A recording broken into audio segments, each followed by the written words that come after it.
Good afternoon sir. और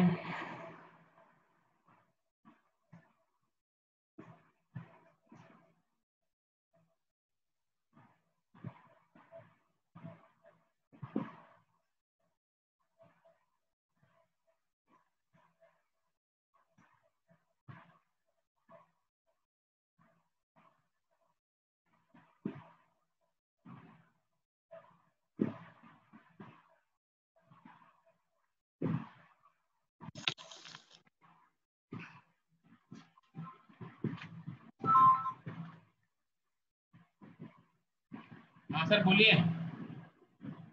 class दे रहा हूँ सर मैं।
चलो मेरी क्लास तुम लोग को मेरी ये स्लाइड नजर आ रही है क्या?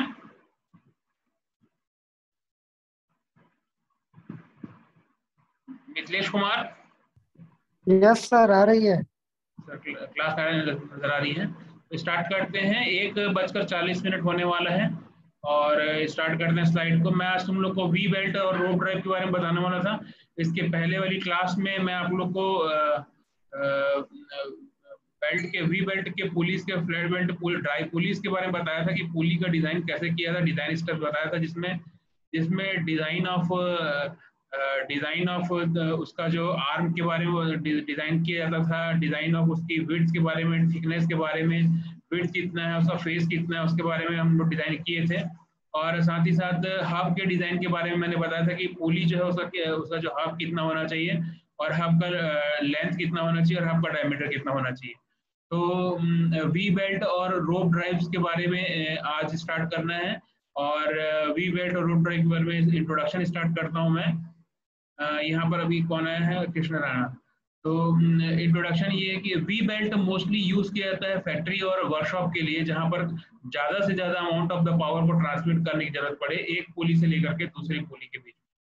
और साथ ही साथ जब दो पुली जो है काफी नियर टू ईच अदर होते हैं तब वी बेल्ट ड्राइव जो है यूज किया जाता है। वी बेल्ट ड्राइव को यूज करने का ये है कि जहां पर कम डिस्टेंस के लिए, डिस्टेंस दो पुली के बीच में अगर डिस्टेंस जो है काफी नियर टू ईच अदर हो, ज्यादा लॉन्ग डिस्टेंस ना हो, तो वो सिचुएशन में वी बेल्ट ड्राइव को यूज किया जाता है। ये वो काफी यूजफुल एडवांटेजेस होते हैं ये उस टाइम सिचुएशन में। इसलिए उनको नियर टू ईच अदर में जहाँ ज्यादा पावर ट्रांसमिट करना है वहाँ वी बेल्ट यूज करते हैं। वी बेल्ट जो होता है वो फैब्रिक और कॉर्ड जो होता है उसको मोल्ड करके रबर के अंदर मोल्ड करके रख दिया जाता है और उसको कवर अप करते हैं फैब्रिक और रबर से।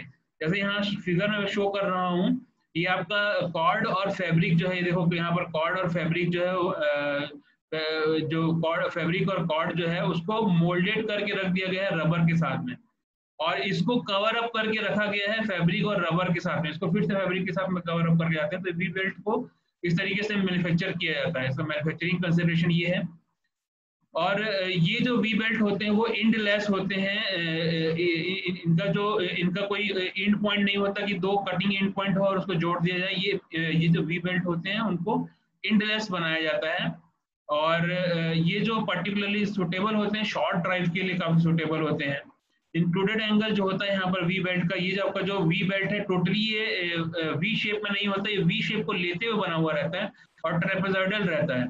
तो ये जो वी शेप में ये जो बना हुआ है इसके बीच का, इसको अगर नीचे एक्सटेंड करते हैं अगर टुवर्ड, अगर इसको सेंटर तक कहीं मान के चलें तो ग्रूव के इसको नीचे टुवर्ड करें तो इसका जो एंगल बन रहा है वो 2 बीटा बनता है वी बेल्ट का। और ये जो 2 बीटा एंगल जो होता है यूजुअली ये जो एंगल होता है यहाँ इंक्लूडेड एंगल जो बनता है, ये जो एंगल 2 बीटा बन रहा है वो 30 डिग्री से लेकर के 40 डिग्री के बीच में बनता है। तो यहाँ पावर जो ट्रांसमिट होता है वेजिंग एक्शंस के थ्रू पावर ट्रांसमिट होता है। अगर हम वी बेल्ट को यूज करते हैं तो वी बेल्ट जो होता है पावर ट्रांसमिट करने का उसका वेजिंग एक्शन होता है जो बिटवीन बेल्ट और वी ग्रुप के बीच में बेल्ट जो होता है। और जो बेल्ट होता है ये बेल्ट का क्रॉस सेक्शनल एरिया दिख रहा है फ्रंट का, और इसके नीचे में इसके साथ में अगर ग्रूव अटैच कर दिया जाता है तो पुली का जो ग्रूव होता है स्लॉट बना रहता है उसके बीच में, तो वो आप देखे होंगे पुली के ग्रूव में। तो ये जो वेजिंग एक्शन के साथ में ये यहाँ पर अटैच होता है ये। और इसमें क्लियरेंस जो होती है वो प्रोवाइड की जाती है ताकि जो कि यहाँ दिखाई दे रहा है आपको, यहाँ बॉटम में जो क्लियरेंस दिखाई दे रहा है, मैं आपको फिगर एक और दिखाई दे रहा हूँ यहाँ पर। ये आपका एक वी ग्रूव पुली है और इसका क्रॉस सेक्शन बता रहा है वी ग्रूव पुली में। तो यहाँ पर जब रखा है तो थोड़ा सा क्लियरेंस छोड़ा जाता है और ये बेल्ट यहाँ पर अटैच है, देखो यहाँ पर बेल्ट दिख ही रहा है जिसमें इसका विड्थ जो है बेल्ट का W है और वी बाई डब्ल्यू एच का जो ग्रूव है, ग्रूव का टोटल डिस्टेंस जो हाइट है वो हाइट ग्रूव का वी ग्रूव पुली के जो उसके जो न्यूट्रल एक्सिस से नीचे लेते हुए तो इसके जो बेस पोर्शन से लेकर के इसके टॉप पोर्शन के बीच का जो डिस्टेंस है यहाँ से बेस, इसका जो बेस है जिसमें वी ग्रूव रखा रहता है पुली पर जो बेल्ट रखा जाता है, और जो ग्रूव का जो ऊपर का जो हिस्सा है यहाँ पर ये डी डिस्टेंस शो कर रहा है। तो ये वी ग्रूव पुली को शो कर रहा है। और ये जो एंगल है यहाँ पर मैं आपको दिखा रहा हूँ, ये जो एंगल है वो यहाँ से 2 बीटा एंगल बना रहा है। इसको अगर नीचे की ओर एक्सटेंड करेंगे तो ये जो इधर का जो साइड है और इधर का जो साइड है लेफ्ट साइड और राइट साइड, उन दोनों के बीच का एंगल जो होता है वो 2 बीटा होता है। तो ये और यहाँ से इसका सेंटर डिस्टेंस से लेकर के इसका जो ग्रूव का जो न्यूट्रल एक्सिस है, ये जो न्यूट्रल एक्सिस जा रहा है दिखाई दे रहा है आपको, न्यूट्रल एक्सिस के बीच का डिस्टेंस पिच डायमीटर है। ये पिच डायमीटर यानी कि आप इसको बोल सकते हो ये पिच लाइन है, ये जो एक्सिस गई हुई है यहाँ से सेंटर से, तो ये एक्सिस जो सेंटर से गई हुई है वो पिच लाइन है, और पिच लाइन से लेकर के जो डायमीटर तक का जो डिस्टेंस है वो पिच डायमीटर कहलाता है। जो पुली का जो सेंट्रल पोर्शन जो है, सेंट्रल पोर्शन का जो डिस्टेंस है उसके बीच का जो डिस्टेंस है that is equal to pitch diameter कहलाता है। और टोटल ये जो अगर आप जितना जो वी ग्रूव पुली जो ले रहे हैं, वी ग्रूव पुली जो ले रहे हैं उसका जो इतना जो टोटल साइड है, एक साइड से लेकर के दूसरे साइड का टोटल कंप्लीटली साइड के बारे में बता रहा हूँ आपको मैं, वो है फेस विड्थ बी।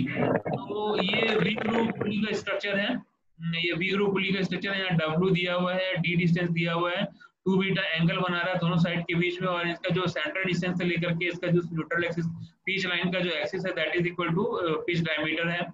तो ये फिनोमेना है पिच वी ग्रूव पुली का, इसको आप देख सकते हो। ये जो यहाँ पर है ये cross section of the we belt मैंने यहाँ ड्रॉ किया है। तो जनरली जब जो 2 बीटा जो होता है 30 डिग्री से लेकर के 40 डिग्री के बीच में होता है। मोस्टली ये देखा जाता था बेल्ट में कि 30 डिग्री से लेकर के 40 डिग्री के बीच में आता है। नॉमिनली इसका एवरेज जो है वो 30 डिग्री से लेकर के 40 डिग्री है। और ये जो है इसका फैब्रिकेशन मैंने आपको बताया कि ये फैब्रिक और कॉर्ड को मोल्ड कर दिया जाता है रबर में, और रबर को भी कवर अप कर दिया जाता है फैब्रिक और रबर कवर के साथ। तो इसको लेते हुए यानी कि इसकी स्ट्रेंथ काफी ज्यादा होती है अगर हम इस तरह का जो वी ग्रुप बनाते हैं, काफी अच्छा पावर ट्रांसमिट करता है ये वी ग्रुप पुली। तो यहाँ पर जो है मैं टाइप ऑफ वी बेल्ट और पुली के बारे में बता दूं कि वी ग्रुप पुली और वी बेल्ट टाइप में है। तो टाइप ऑफ वी बेल्ट देखा जाए तो इंडियन स्टैंडर्ड IS 24941974 के अकॉर्डिंग वी बेल्ट के 5 टाइप होते हैं, जो कि टाइप में आता है, ए टाइप में, बी टाइप में, सी टाइप में, डी टाइप में और ई टाइप में। तो अकॉर्डिंग टू इंडियन स्टैंडर्ड 2494, ये इंडियन स्टैंडर्ड का जो है जो ऑर्गेनाइजेशन है इंडियन स्टैंडर्ड है, उसके रिस्पेक्ट में इस बुक में इस बुक में उसके एग्जांपल दिए गए हैं और उसके क्वेश्चन दिए गए हैं। तो कहीं पर बोलता है कि टाइप ए यूज किया जा रहा है तो उसका MM अलग होगा, और टाइप बी का करस्पॉन्डिंग अगर क्लासिफिकेशन करते हैं तो उसका MM अलग होगा, और सी का अलग होगा, डी का अलग होगा, ई का होगा। तो वो ऑर्गेनाइजेशन जो थी IS जो थी, उसने अपने दायरे में ये ABCD और E 5 प्रकार के टाइप को रखा था, वी बेल्ट के टाइप। और ये जो पुली जो है, वी बेल्ट जो है वो यूज किया जाता है कास्ट आयरन के लिए, बनाया जाता है, कास्ट आयरन से मिलकर बनाया जाता है इसका जो पुली है। इसके पहले मैंने आपको फ्लैट बेल्ट पुली बताया था, तो उसका जो पुली था वो कास्ट आयरन का था, वुड का भी था और पेपर का भी था, फाइबर पेपर का बना हुआ था। तो यहाँ पर जो वी ग्रू बेल्ट और पुली फॉर द वी बेल्ट जो आते हैं, ये वी बेल्ट जो है वो जो बेल्ट आता है ग्रुप के लिए, जो ग्रुप पुली के लिए जो बेल्ट आता है, वो जनरली कास्ट आयरन और प्रेस्ड स्टील के रिस्पेक्ट में बना रहता है। तो वी बेल्ट के लिए जो पुली जो आता है, पुली का जो मैन्युफैक्चरिंग बता रहा हूँ मैं आपको, पुली जो आता है वो कास्ट आयरन से मिलकर बना होता है और प्रेस्ड स्टील से बना होता है। और वी बेल्ट जो बना होता है वो आपका रबर और इसका फैब्रिक, मैंने भी आपको डिस्क्राइब किया हूँ, रबर और फैब्रिक और कॉर्ड के मोल्ड करके रबर से बनाया जाता है। तो ओवरऑल वो रबर का ही मान सकते हो कि रबर और फैब्रिक से मिलकर बना हुआ जो है बेल्ट का मैन्युफैक्चरिंग कंसिडरेशन है। और जो ग्रूव का जो मैन्युफैक्चरिंग कंसिडरेशन है वो है कास्ट आयरन और प्रेस्ड स्टील। कास्ट आयरन से मिलकर बना होता है, प्रेस्ड स्टील से मिलकर बना होता है, रिड्यूस करने के लिए with the quality of reduced weight की क्वालिटी के साथ प्रोवाइड होता है इसका जो वी बेल्ट पुली जो होता है। तो स्टैंडर्ड पिच लेंथ के बारे में यहाँ पर डिस्क्राइब करना चाहूंगा। वी बेल्ट के लिए स्टैंडर्ड पिच लेंथ क्या है? तो अकॉर्डिंग टू इंडियन स्टैंडर्ड जो है 2494 1974 इंडियन स्टैंडर्ड जो था उस समय जो बनी हुई थी ऑर्गेनाइजेशन जो थी उस सिचुएशन में, और 2494 IS और 1974 के अकॉर्डिंग, तो ये वी बेल्ट जो था डेजिग्नेटेड था, इसका जो डेजिग्नेशन जो है इसको डेजिग्नेट किया जाता है टाइप और नॉमिनल इनसाइड लेंथ के रिस्पेक्ट में। टाइप के रिस्पेक्ट में कैसे करोगे कि अगर कोई एग्जांपल बता रहा है कि we belt of A type A है और इनसाइड लेंथ 914 mm है, तो इसका डेजिग्नेशन क्या होगा? इसका डेजिग्नेशन होगा A 914-IS 2494। तो स्पेशली RS खुरवी में इसने इस इंडियन स्टैंडर्ड 2494 के टाइम पीरियड इंडियन स्टैंडर्ड 2494 के का जो बेल्ट लिया है उसके स्टैंडर्ड को लेकर के एग्जांपल दिया है, तो आपको समझ में आए। आज के मॉडर्नाइजेशन टाइम पर बहुत से प्रकार के वी बेल्ट आते हैं, आप नेट में देख सकते हो, आपको अगर आप जानने की इच्छा होगी तो। लेकिन जो आपके लिए इंजीनियरिंग लेवल पर जो है, आज के बेसिक इंजीनियरिंग लेवल पर ये A 914 इंडियन स्टैंडर्ड के बेल्ट शो कर रहे हैं, RS पूर्वी में दिया हुआ है। तो ये स्टैंडर्ड इनसाइड जो length of the we belt है उसका MM में अगर हम डायमेंशन देखें, उसका MM में अगर हम उसका जो इनसाइड लेंथ देखें वी बेल्ट का, तो जनरली ये अवेलेबल होता है 610 से लेकर के 660, 711, 787, 813, 13 से लेकर 889, इससे लेकर के 1600 तक के अवेलेबल है वी बेल्ट का जो इनसाइड लेंथ है। स्टैंडर्ड इनसाइड लेंथ जो होता है वो 600 से लेकर के 1600 तक के अवेलेबल है। अकॉर्डिंग टू ये है, आपको अभी भी बार बार बता रहा हूँ, इंडियन स्टैंडर्ड 2494 1974 के अकॉर्डिंग। तो ये जनरली आज भी आपको पुरानी दुकान में आपको ये अवेलेबल हो जाएगा, 610 mm का बेल्ट वी बेल्ट और 777 वी बेल्ट 1600 तक का अवेलेबल हो जाएगा। मतलब ये आपको मिल ही जाएगा, आपको कहीं पर आप ढूंढने जाओगे तो। अकॉर्डिंग टू इंडियन स्टैंडर्ड 2494 1974 के अकॉर्डिंग पिच लेंथ जो होता है डिस्क्राइब किया जाता है, pitch length is equal to circumferential length of the belt at the pitch width circumferential length of the belt, मतलब सर्कमफेरेंशियल उसका जो लेंथ है belt at the pitch width पर, मतलब पिच विड्थ क्या होता है, width at the neutral axis. तो सर्कमफेरेंशियल लेंथ जो length with width at the neutral axis जो अवेलेबल होता है उसको हम बोलते हैं पिच लेंथ बोलते हैं। पिच लेंथ इसमें इंक्लूड होता है। आपको ये पिच लेंथ आपको डेजिग्नेशन में जानना पड़ेगा कि पिच लेंथ क्या होता है, कि आगे चल करके आपको इसके पिच लेंथ के बारे में नॉलेज पूछ सकता है कि पिच लेंथ कितना होता है बेल्ट का, वी बेल्ट का, और पिच लेंथ ये है और विड्थ क्या होती है। तो अगर हम पिच लेंथ हम अगर हम ऑब्टेन करना चाहें तो पिच लेंथ जो होता है वो डिस्क्राइब किया गया है 36 mm होता है टाइप ए के लिए, 43 mm होता है टाइप बी के लिए, और 56 mm होता है फॉर टाइप सी के लिए, 79 mm होता है जो सर्कमफेरेंशियल लेंथ है with respect to neutral axis of the pitch of the width of the pulley। तो वो 79 mm फॉर डी टाइप के लिए है, मतलब 92 फॉर टाइप ई के लिए। मतलब अगर आपको मैं बोल रहा हूँ कि 917 ए 917 अगर कहीं पर दिया हुआ है, ए 917 कहीं दिया हुआ है, उसका पिच लेंथ बताओ बोलेगा, तो ए 917 में 970 को ऐड कर दोगे टाइप ए के रिस्पेक्ट में। अगर आपको टाइप ए बेल्ट का पिच लेंथ बताओ तो ये जो आपका जो पिच जो ये दिया हुआ है इनसाइड लेंथ जो दी हुई है 43 mm को ऐड कर दोगे 914 में। अगर इसी अगर ए टाइप का दिया हुआ है, यानी कि बता रहा है कि ए टाइप का बेल्ट है जिसका इनसाइड लेंथ जो है वो कितना है 914 है, तो इसका वो पिच लेंथ बोल दिया। तो अगर पिच लेंथ बताओ बोल दिया तो क्या कर दोगे 43 को ऐड कर 36 को ऐड कर दोगे। तो 914 में 36 अगर हम ऐड करते हैं तो ये कितना हो जाएगा 950 हो जाएगा। तो pitch length type A belt के लिए पिच लेंथ कितना हो जाएगा 915 हो जाएगा, 950 हो जाएगा। अगर 914 को टाइप ए के लिए कितना दिया हुआ 36 mm दिया हुआ है, तो इस 36 mm इनसाइड लेंथ को इसके साथ 940 साथ ऐड कर दोगे तो आपको उसका पिच लेंथ मिल जाता है। तो पिच लेंथ निकालने के लिए ये हर टाइप के लिए कैटेगरी दी हुई है, उसके लिए उसके अकॉर्डिंग उसका नंबर दिया गया है और उस नंबर को उसके साथ जोड़ दिया जाता है। जैसे कि 36 mm को टाइप ए के लिए जोड़ दिया जाता है, 43 mm को टाइप बी के लिए जोड़ दिया जाता है, 56 mm को टाइप सी के लिए जोड़ दिया जाता है और 79 mm को टाइप डी के लिए जोड़ दिया जाता है। 92 mm को मैक्सिमम लेंथ है वो टाइप ई के लिए जोड़ा जाता है अगर आपको ऐसा दिया हुआ है तो। ठीक है, तो ये है स्टैंडर्ड पिच लेंथ और इनसाइड लेंथ के बारे में इसका डिटेल वी बेल्ट का।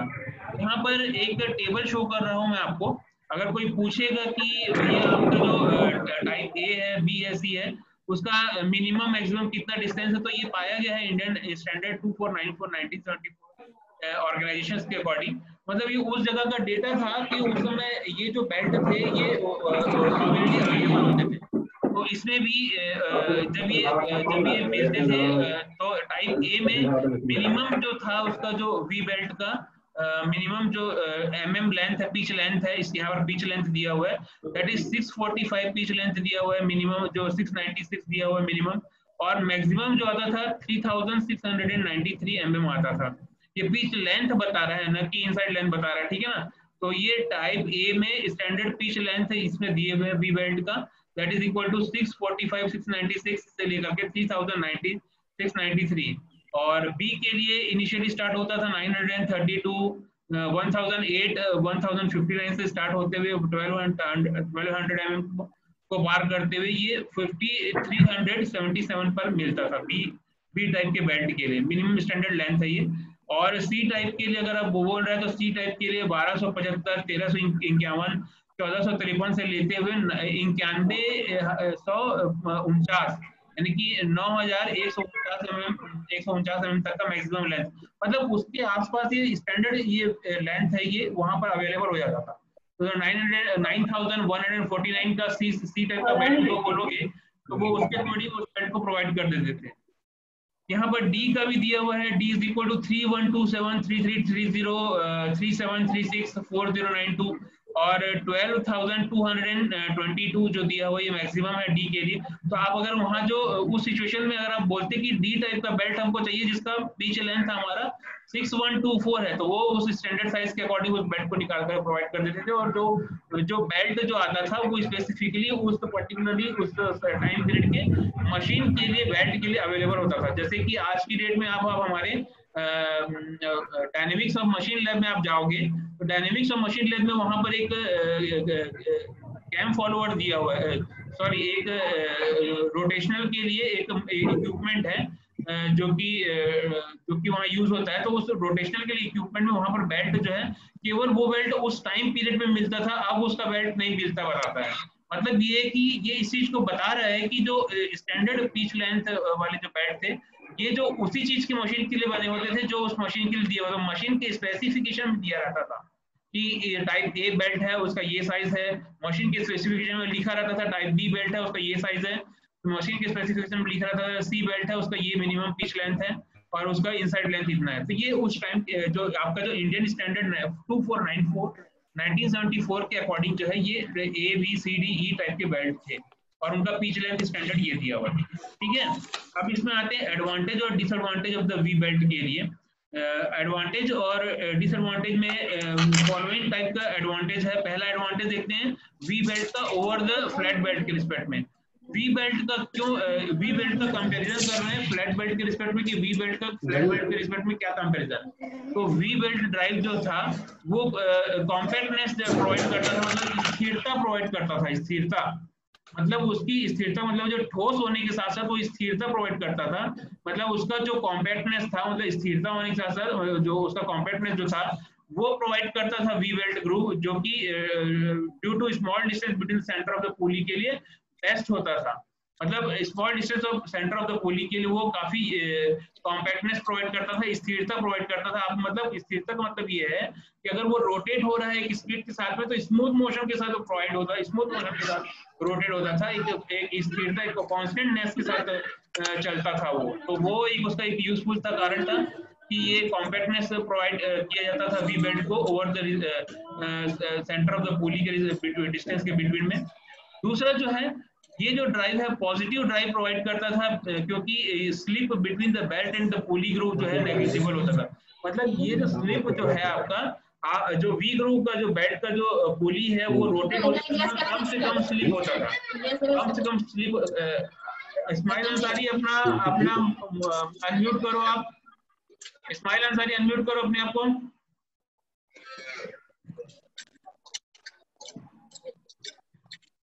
इस्माइल अंसारी अपने आप को अनम्यूट करो।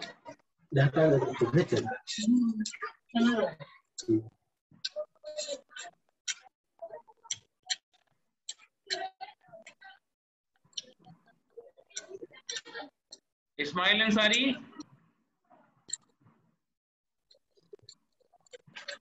किसी के पास नंबर है कि इस्माइल अंसारी का?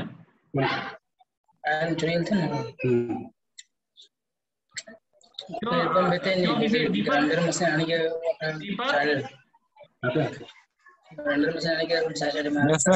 ये इसका इस्माइल अंसारी का नंबर है क्या? ये टानी ग्राइंडर मशीन क्या फाटो रहेगा। अच्छा करते यहाँ फाटो ग्राइंडर मशीन मार के दोबारा हटा देता रहता है। क्यों शुभदीप? शुभदीप यस सर, इसका नंबर है कि इस्माइल अंसारी का?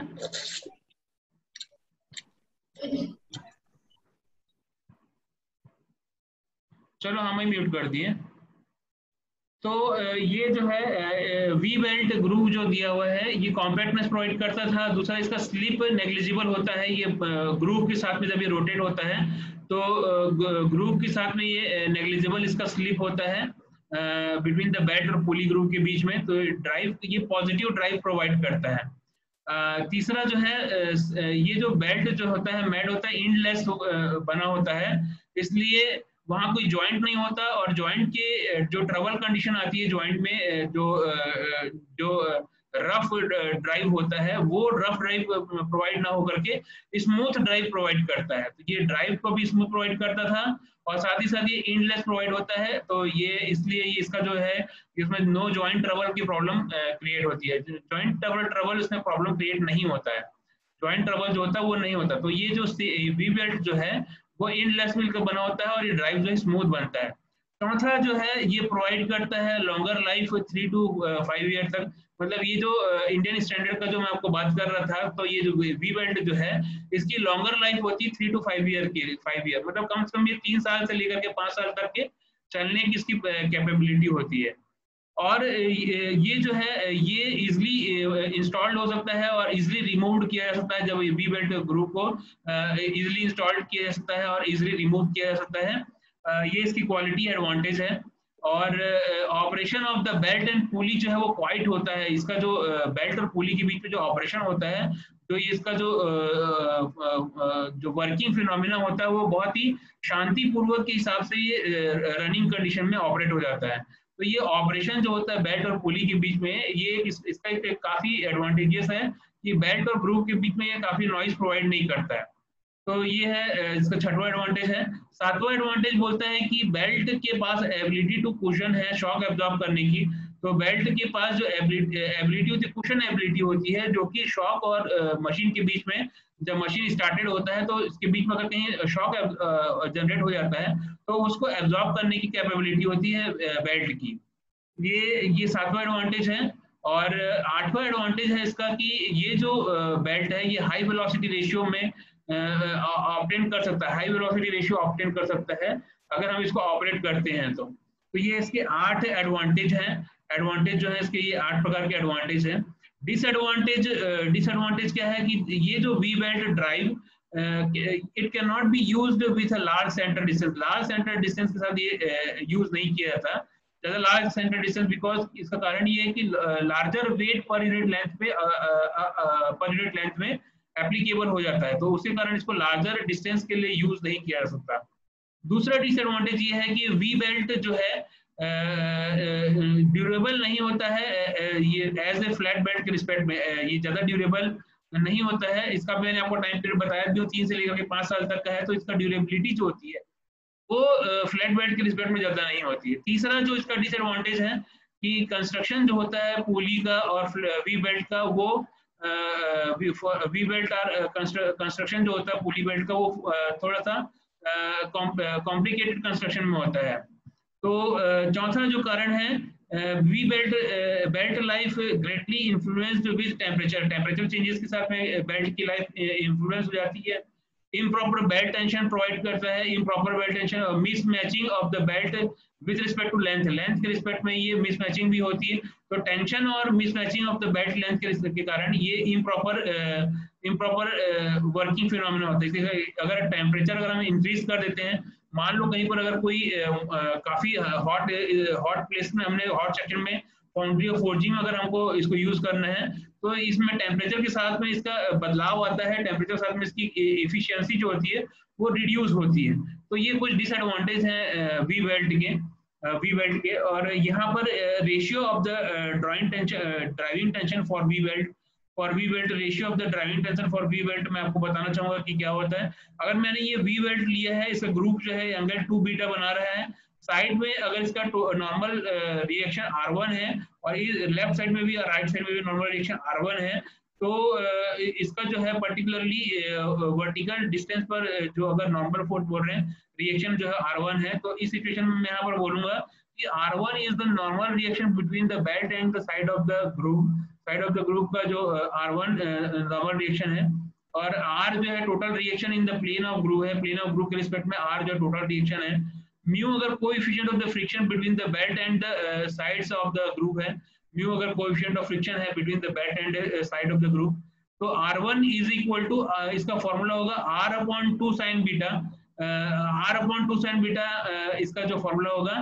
फ्रिक्शनल फोर्स जो होगा अगर उसको फाइंड आउट करने के लिए फॉर्मूला अगर यूज करना चाहे तो म्यू और कोसेक बीटा होगा। और the relation between the T1 and T2 जो होगा for we belt drive will be 2.3 T1 by T2 is equal to mu theta cosec beta होगा। तो रिलेशन जो है T1 और T2 का जो है टेंशन का फॉर्मूला यहाँ चेंज हो जाता है। फ्लैट बेल्ट में T1 by T2 is equal to mu theta होता था, लेकिन यहाँ पर जो आपका जो T1 और T2 का जो रिलेशन है वी बेल्ट के लिए 2.3 log of T1 by T2 is equal to mu theta into cosec beta निकल जाता है। तो ये यहाँ पर इसका ये फॉर्मूला है। फ्रिक्शनल फोर्स अगर म्यू और R हमको अगर गिवन है, बोल रहा है R का total reaction in the plane of group है, तो फ्रिक्शनल फोर्स कितना फाइंड आउट करो बोलेगा तो mu R into cosec beta होगा। और R1 is equal to capital R/2 sin beta होगा। तो ये इसका फॉर्मूला दिया हुआ है। ठीक है, 10 मिनट बचा है, मैं आप लोग का एक एग्जांपल ले रहा हूँ और एग्जांपल लेकर के इसको कवर कंप्लीट कर रहा हूँ क्लास को। A compressor requiring 90 kilowatt is to run at about 250 rpm. The drive is by belts from an electric motor running at 750 rpm. The diameter of the pulley on the compressor shaft must not be greater than 1 meter, and while the center distance between the pulley is limited to 1.75 meter, center distance of the pulley दिया हुआ है। The belt speed should not exceed 1600 meter per minute, ये data दिया हुआ है compressor पुली के लिए। Determine करो number of the V belt required to transmit the power.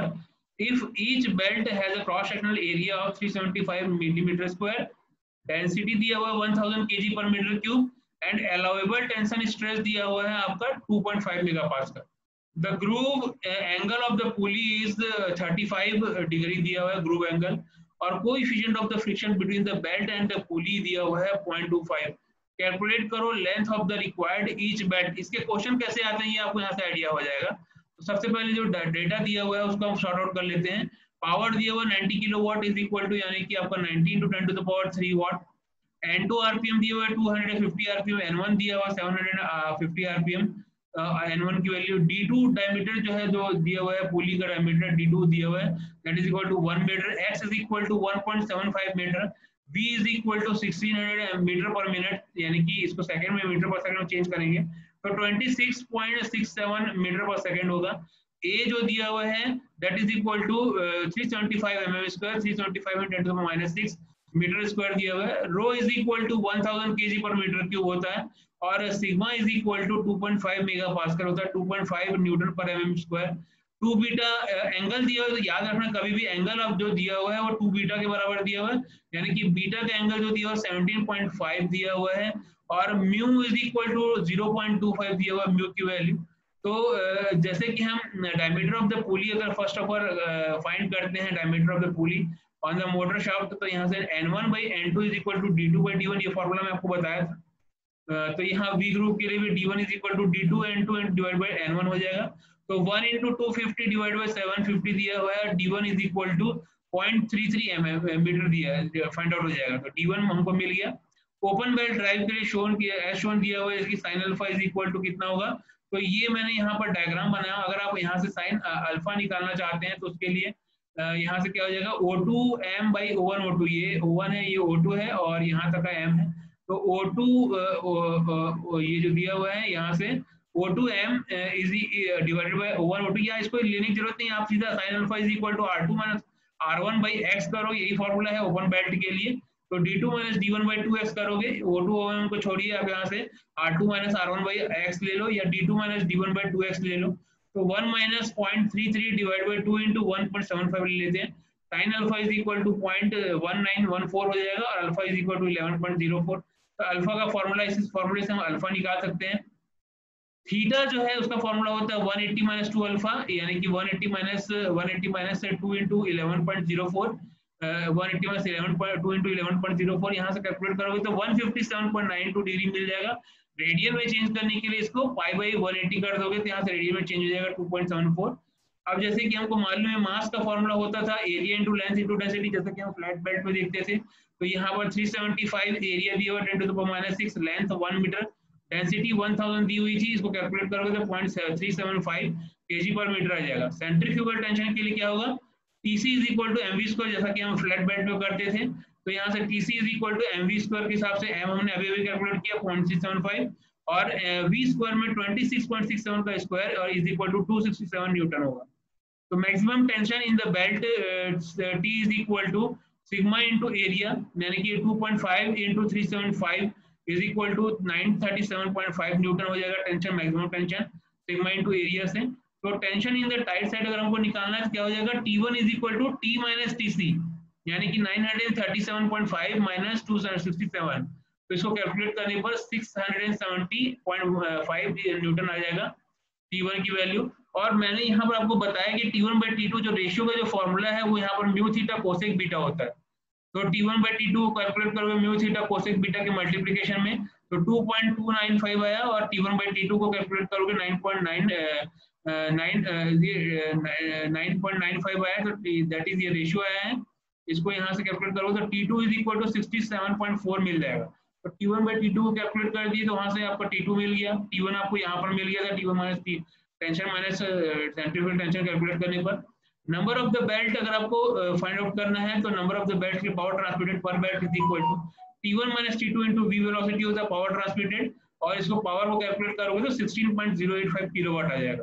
तो नंबर ऑफ द बेल्ट कितना होता है, total power transmitted by power transmitted पर बेल्ट। तो टोटल पावर ट्रांसमिटेड हमको क्वेश्चन के अकॉर्डिंग कितना दिया हुआ है, यहाँ पर power is equal to 90 kilowatt दिया हुआ है, तो power is equal to 90 kilowatt divide कर दोगे नंबर ऑफ द बेल्ट के ट्रांसमिटेड पर बेल्ट के रिस्पेक्ट में पावर को, तो 90 बाई 16.085 को कैलकुलेट करेंगे 5.6 आ रहा है अप्रोक्सीमेटली, यानी कि 6 आप राउंड फिगर में ले सकते हो।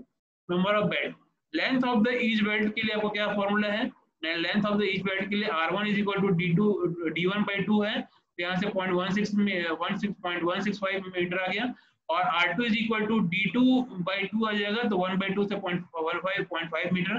तो R2 R1 अगर कैलकुलेट कर चुके हो तो लेंथ का फॉर्मूला होता है pi into R2 plus R1 plus 2x R2 minus R1 का होल स्क्वायर बाई x। तो यहाँ से आप कैलकुलेट करने पर 5.654 मीटर आ जाएगा, क्या चीज आपका लेंथ। तो इस तरीके से क्वेश्चन आते हैं, वी बेल्ट में भी वही फॉर्मूले अप्रोक्सीमेटली यूज होता है, बस टेंशन का फॉर्मूला आपका चेंज हो जाता है। तो आज की क्लास में यहीं तक रखूं। Yes sir. थोड़ी मोड़ी समझ में आई है class? Yes sir. Yes sir. ठीक है, समझ में आई है ना? तो आप लोग अटेंडेंस ले लेता हूँ, 3 मिनट बचा हुआ है, आप लोग का अटेंडेंस ले लिया जाए।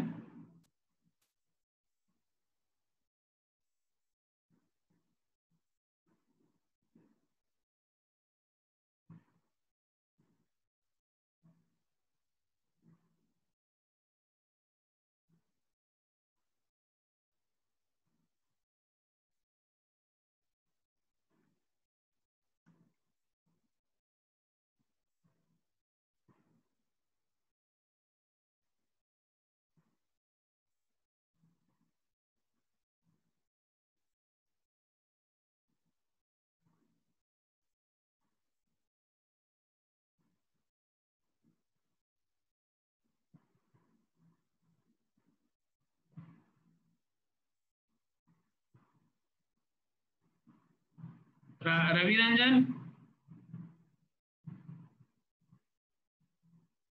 Ravi Ranjan, Mithilesh Kumar, yes sir.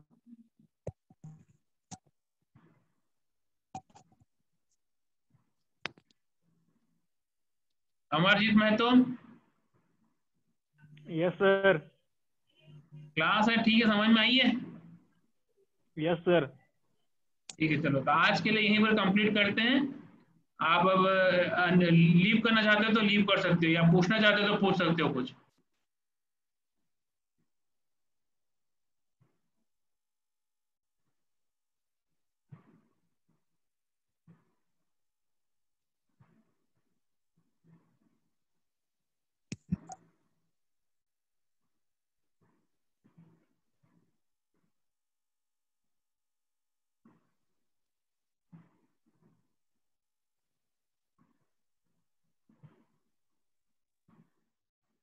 Thank you sir. Okay okay, Shubh